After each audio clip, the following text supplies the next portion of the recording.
భారత రాష్ట్రపతి పదవిలో ఎంతకాలం ఉండొచ్చు? ఇది చాలామందికొచ్చే సందేహమే.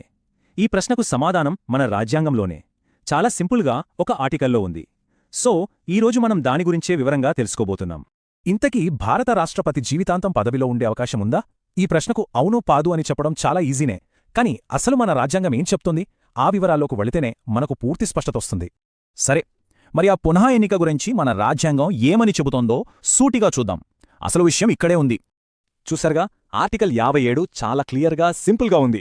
ప్రస్తుతం రాష్ట్రపతిగా ఉన్నా లేదా గతంలో ఆ పదవిలో పనిచేసినా సరే వాళ్లు మళ్లీ ఆ పదవికి పోటీ చేయడానికి పూర్తి అర్హత కలిగి ఉంటారన్నమాట.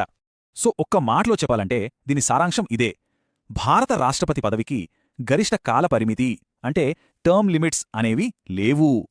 ఎంత సింపుల్ రూల్ కదా, కాని చాలా చాలా ముఖ్యమైనది. ఇప్పుడు ఈ రూల్ని ఇంకా బాగా అర్థం చేసుకోవటానికి దీన్ని వేరే దేశంతో పోల్చి చూద్దాం. అప్పుడు మన రాజ్యాంగంలోని ఈ నిబంధన ఎంత ప్రత్యేకమైనదో మనకింకా స్పష్టంగా తెలుస్తుంది.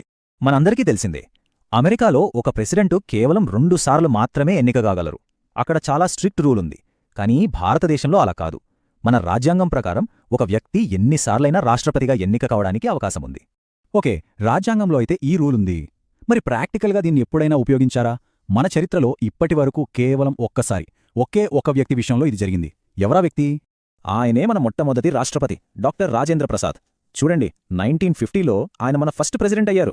1952లో జరిగిన ఎన్నికల్లో గెలిచారు. ఆ తర్వాత 1957లో అదే ఆర్టికల్ 57 ప్రకారం మళ్లీ రెండోసారి కూడా ఎన్నికై చరిత్ర సృష్టించారు.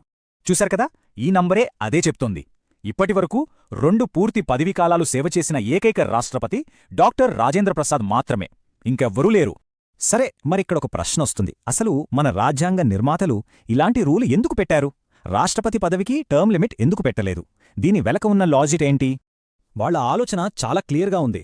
రాష్ట్రపతి అనేవారు దేశానికి కేవలం రాజ్యాంగ అధిపతి. అసలైన పాలనా అధికారాలన్నీ ప్రధానమంత్రి నేతృత్వంలోని మంత్రిమండలి చేతిలోనే ఉంటాయి.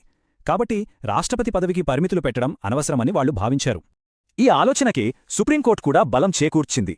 ఒక కీలకమైన కేసులో రాష్ట్రపతి కేవలం రాజ్యాంగాధిపతి మాత్రమే, వారికి వ్యక్తిగతంగా అధికారాలు ఉండవు అని స్పష్టం చేసింది. అందువల్ల వాళ్లు ఎన్నిసార్లు ఎన్నికైనా ప్రమాదమేమీ లేదనేది దీని అర్థం. ఓకే, ఇదంతా చరిత్ర, దాని వెనుకున్న కారణాలు. మరి ఈరోజుకి ప్రస్తుత పరిస్థితిలోకి దీన్ని ఎలా అన్వయించుకోవాలి? చాలా సింపుల్. మన ప్రస్తుత రాష్ట్రపతి ద్రౌపది ముర్ముగారి మొదటి టర్మ్ 2027లో ముగుస్తుంది. మరి ఆమె రెండోసారి పోటీ చేయొచ్చా? సమాధానం అవును. మన రాజ్యాంగంలోని ఆర్టికల్ 57 ప్రకారం ఆమెకు ఆ అర్హత పూర్తిగా ఉంది. అంటే ఈ ఆర్టికల్ మన ప్రజాస్వామ్యానికి ఒక ఫ్లెక్సిబిలిటీ ఇస్తుందన్నమాట. అనవసరమైన రూల్స్ లేకుండా అవసరమైతే ఒక మంచి నాయకత్వం కొనసాగడానికి అవకాశం కల్పిస్తుంది. అంతిమంగా నిర్ణయం తీసుకునేది ఎలక్టోరల్ కాలేజే కాబట్టి అధికారం ప్రజల ప్రతినిధుల చేతుల్లోనే ఉంటుంది. సో మొత్తం ఈ విశ్లేషణ ఒకే ఒక్క లైన్లో చెప్పాలంటే, మన రాజ్యాంగం ప్రకారం రాష్ట్రపతి పదవికి ఎలాంటి టర్మ్ లిమిట్ లేదు. ఎవరైనా ఎన్నిసార్లైనా తిరిగి ఎన్నిక కావచ్చు.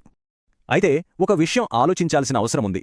1950లలో రాసుకున్న ఈ రూల్ 21వ శతాబ్దంలో ఉన్న మన భారతదేశానికి ఇంకా వర్తిస్తుందా? ఇది ఎంతవరకు సరైనది? ఇది మనం ఆలోచించాల్సిన ప్రశ్న.